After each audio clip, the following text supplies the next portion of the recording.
Rádio Bandeirantes, a situação, Osíris, ela se torna mais grave na medida em que o governo norte-americano, através do seu Departamento de Comércio, aciona uma legislação norte-americana para fazer uma investigação contra o Brasil. E a motivação dessa ação seria pelo que os norte-americanos do governo Trump entenderiam ser práticas abusivas nas relações comerciais entre os dois países sendo praticadas pelo Brasil. Essa apuração está a cargo do escritório do representante do comércio dos Estados Unidos no Brasil.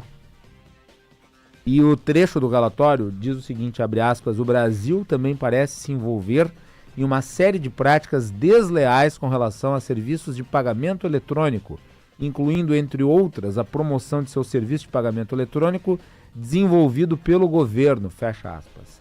Aqui ele se refere especificamente ao Pix, que é universal no Brasil. Não é que nos Estados Unidos não exista um sistema de pagamentos na mesma sistemática do Pix. É que nos Estados Unidos esse serviço ele não é universal. Ele é fornecido por empresas privadas, como por exemplo a PayPal. Você precisa usar um serviço privado para ter acesso ao que no Brasil é universalizado, através do trabalho do Banco Central. É o Banco Central que universalizou o serviço do Pix através da rede bancária. Você intercambeia transações financeiras, transações bancárias, pelo serviço fornecido por múltiplos bancos privados e bancos públicos. Você pode fazer um Pix do Banrisul para o Banco do Brasil, um Pix do Bradesco para o Banrisul e assim por diante. E nos Estados Unidos isso inexiste. Você precisa escolher um serviço e daí você pode utilizar esse serviço privado para fazer transferências bancárias. Então, os norte-americanos, a partir desse momento, entendem que isso pode configurar uma prática abusiva. Nesse documento, também se faz um questionamento em relação à importação de dados dos consumidores brasileiros para fora do país. O que denota o interesse de fazer uma análise sobre a Lei Geral de Proteção de Dados, que foi um avanço formidável na proteção dos usuários de internet. E por que o governo norte-americano tem interesse em analisar essa legislação? Porque essa legislação vai na contramão dos interesses das Big Techs, que obviamente captam dados no sistema digital e transformam isso em lucro.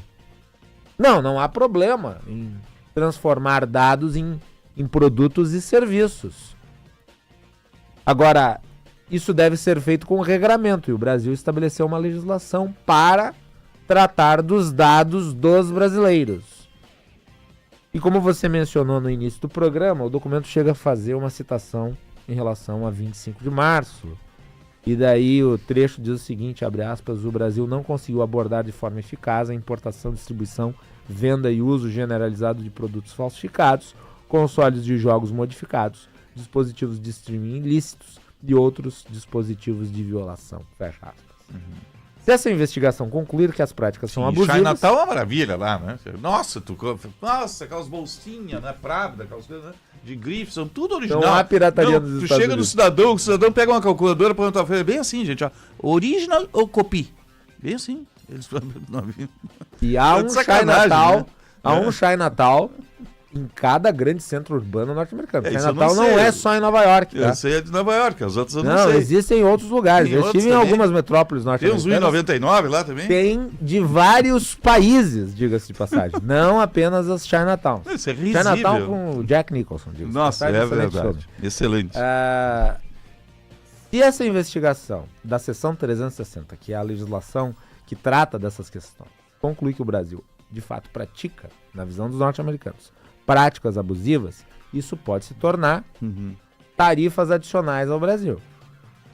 A pergunta que eu faço para o Eduardo Bolsonaro e para os seus aliados políticos é: até onde vocês vão nesse arrobo antipatriótico impor ao Brasil uma série de penalizações para que vocês obtenham, para vocês, uma anistia? Porque é disso que se trata. Esse filme tem nome, Chantagem Internacional. Isso. Outro filme. 2 citações de filmes aqui no Jornal Gente. Jornal Gente também é cultura, né? Jenny Hackman. Vamos lá. Ontem a Atlas Intel fez um levantamento junto com a Bloomberg sobre a percepção dos brasileiros em relação às tarifas, tá? Avalia vários quadrantes, desde a aprovação do governo até a percepção sobre o governo Trump. Eu vou pegar aqui alguns números que eu compilei, tá? Vamos lá. E daí o Eduardo Bolsonaro preste bastante atenção no que ele está cavando. O Instituto Atlas Intel avaliou os números da percepção dos brasileiros sobre as tarifas e a avaliação que fazem de Lula no episódio. Isso não poderia ser mais negativo para a estratégia bolsonarista. Porque a aprovação do presidente voltou a subir, chegou a 49,9%, está empatado tecnicamente com a desaprovação. A política externa teve um salto de aprovação de 11%. A aprovação da política externa de 60%. No comparativo com Bolsonaro, a Atlas perguntou qual líder representa melhor o Brasil no exterior. O Lula é melhor visto, placar de 61 a 38 contra Bolsonaro. E as tarifas estão sendo comemoradas por essa gente, são consideradas injustificadas por 62% dos entrevistados. A reação do governo é aprovada por 44% e a imagem negativa de Trump é de 63%. Então imagine só, Osiris, Tem que mandar a pesquisa pro Tarcísio lá em se São no Paulo. contexto de tarifas também se imponha por conta do PIX, do comércio na 25 de março e na Lei Geral de Proteção de Dados. Sim, essa pesquisa foi percebida antes de ser publicada pelo Tarcísio de Freitas, porque ele tentou fazer um rearranjo de posição. Cavalo de pau. Né? Eu até disse ontem aqui no Bandeirantes acontece. Ele descobriu o provérbio bíblico de Mateus: não é possível servir a dois senhores. Né? Não é possível querer ser radical e pragmático. Não é possível você defender, né, a anistia por Eduardo Bolsonaro e para os outros ali, impondo tarifas ao Brasil. É a mesma coisa se postar como receptáculo do capitalismo brasileiro. Não é possível, e o provérbio se confirma, gerando enorme prejuízo à imagem de um pré-candidato à presidência da República, que era bem visto por setores econômicos que serão profundamente impactados pelas tarifas. E, obviamente, o que o bolsonarismo conseguiu com isso foi reacender a chama do governo que estava se apagando. E ontem o Geraldo Alckmin, vice-presidente da República, nadou de braçada. Estava ao lado da elite industrial do Brasil, distribuindo ações, falando sobre como lidar com a situação.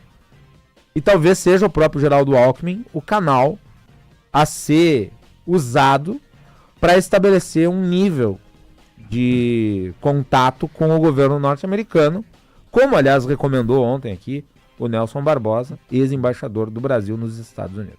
Tem outro movimento que é o da Câmara, a Câmara de Comércio Exterior da Americana, dos Estados Unidos, que está pressionando o governo, porque mandou um relatório mostrando o dano, tá, de taxar o Brasil por conta das empresas americanas que dependem de cadeias de produtos brasileiros, que vão de peças a outros produtos mais. Isso. Imagina, tem dano interno com essa taxação. Né? Claro. Então, importante destacar isso, Osiris, porque são milhares de empresários norte-americanos que vão sentir as consequências da taxação. Que compram produtos brasileiros. Taxações não fazem bem para a economia. Os norte-americanos ensinaram isso ao longo da história. Livre comércio. Livre comércio. Globalização. E o Alckmin pretende ter uma reunião com os representantes dessa Câmara. Aliás, importante discutir a validade legal dessas taxações.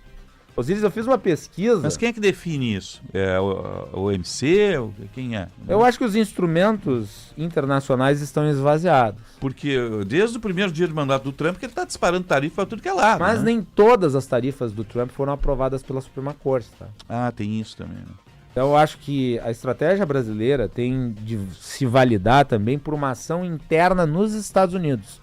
recorrendo à justiça norte-americana.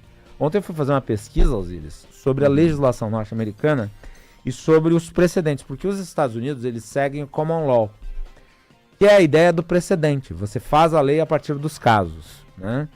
Então, o que nós temos? Existem 3 legislações que fundamentam as ações do Donald Trump. O Trade Expansion Act de 1962, o Trade Act de 1974 e o International Emergency Economy Powers Act de 1977. Essa última é a legislação principal.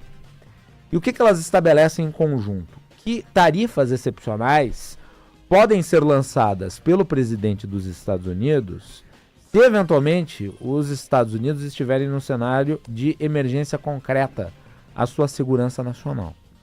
Pois bem, existem 2 precedentes em que essas tarifas que foram lançadas pelo Donald Trump, elas foram questionadas na justiça. Uma, aliás, de 28 de maio de 2025. E a Suprema Corte decidiu contra a taxação do Donald Trump. Caso VOS Selections versus Estados Unidos. No caso aqui, Trump extrapolou os poderes concedidos ao agir sem respaldo claro ou provando emergência na economia norte-americana. E, obviamente, aqui fica bem evidente que não há emergência nenhuma, ainda mais se nós considerarmos um déficit comercial que acumula mais de 400 bilhões de dólares em favor das relações com os Estados Unidos. 9h28, 14 graus, a temperatura em Porto Alegre. Vamos a